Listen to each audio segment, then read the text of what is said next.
What do they look for in a home appraisal? This video is going to be about what appraisers look at during a real estate appraisal to help you prepare your home so it'll appraise for the highest amount possible. If you're selling your home, having it appraised can be a bit intimidating because we take pride in our homes, and having an outsider come in to judge our home or judge what it's worth can feel kind of weird. If you're selling your property, it's most likely going to be appraised. The only time it might not be appraised is if the buyer isn't financing and they're paying cash. But even then, a buyer's most likely going to want to have an appraisal done to make sure they're not overpaying. If the buyer is financing, their lender will require an appraisal from a third-party professional appraiser to determine the value. An appraiser's opinion is going to be free of emotion and based solely on the market and the condition of your home. Even though you have no say as to what your home is worth, it's definitely worth knowing what an appraiser is going to look for so you can stack the deck in your favor to get the highest value possible. Aside from having the pride of your home appraising for a high value, another reason you want your home to appraise for as much as possible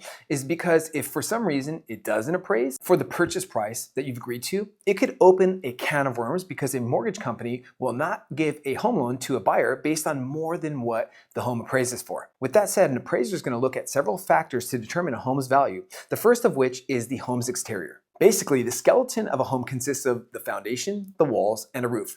Metaphorically speaking, the appraiser is going to review the state and condition of these three things under a microscope. They're going to look for any shortcomings in the general construction of the home and any deterioration in these areas. So, for example, if there are any issues with the roof or the foundation, it can make the home unlivable, in which case the lender will require the problem to be repaired to lend money to the buyer. Essentially, the appraiser is trying to confirm the sales price is fair for everybody involved, that being the buyer, the seller, and the lender. Especially the lender, since they're lending the money to make the purchase even possible, and the appraiser will be turning the appraisal report into them to ensure that they're not lending money on a home that isn't worth what it's being sold for. Size matters in real estate, since people tend to prefer bigger homes and bigger lots. The size of your home is an important factor that an appraiser is going to look at. The more bedrooms, bathrooms, and living space your home has, the higher the value of your home will be in general. Another important thing an appraiser is going to look at is the total square footage of the lot. All things being equal,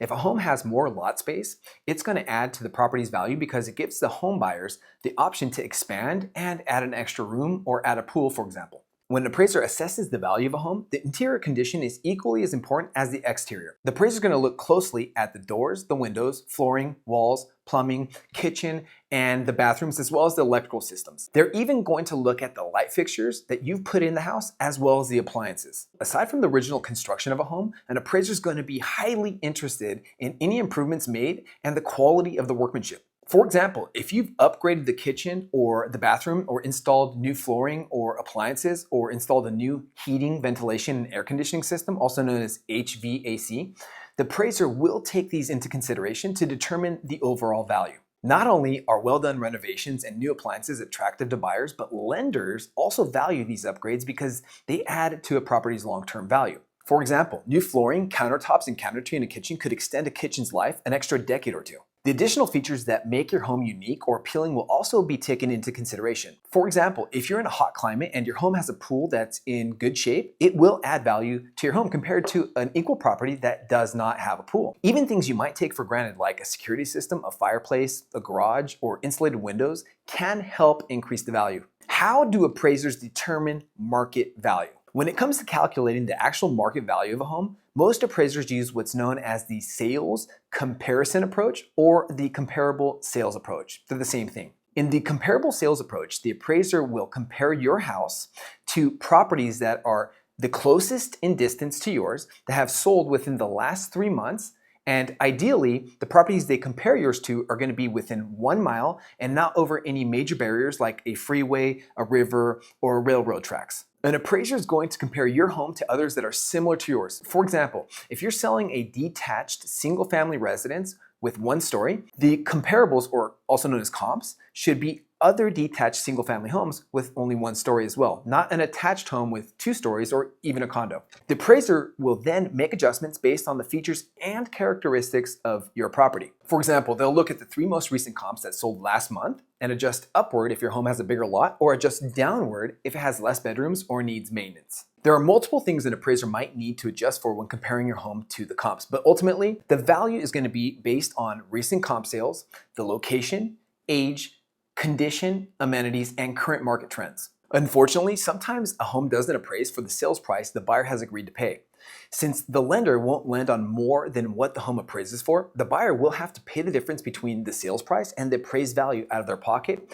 You, as a seller, will have to lower the price to the appraised value, or a happy medium will need to be negotiated. Keep in mind, in a normal market, the chances of a buyer paying more than the appraised value for a property are pretty slim. However, in a market where there are a lot of buyers and limited inventory, it's pretty common for the buyers to pay the difference. When an appraisal value comes in lower than the sales price, it can definitely derail a transaction. It's not ideal for the seller because they want to sell for as much as they can, and it's not ideal for the buyer because they don't want to overpay for a home. There are things you can do to avoid having a low appraisal. Make a list of upgrades and extras for the appraiser.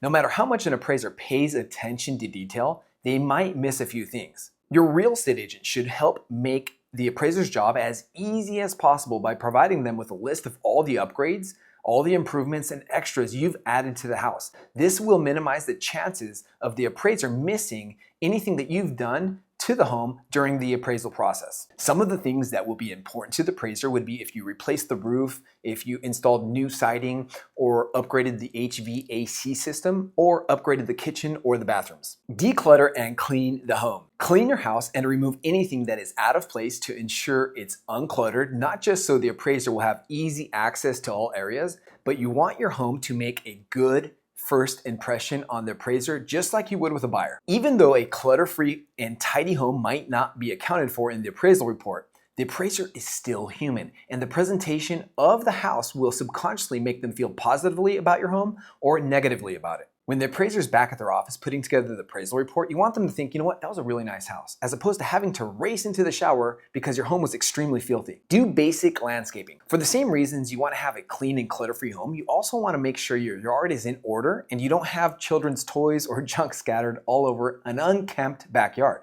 Take the time to clean it up. Throw away any dog waste, mow the lawn, and trim the bushes or hedges, because even though it has nothing to do with more important things like square footage size or bedroom and bathroom count, it will have a positive psychological impact on the appraiser when it comes time to assessing the value of your home. Make minor repairs. If you can invest in an hour's worth of a handyman's time to make any minor repairs like tightening any loose door handles or repairing leaky faucets, it's worth it.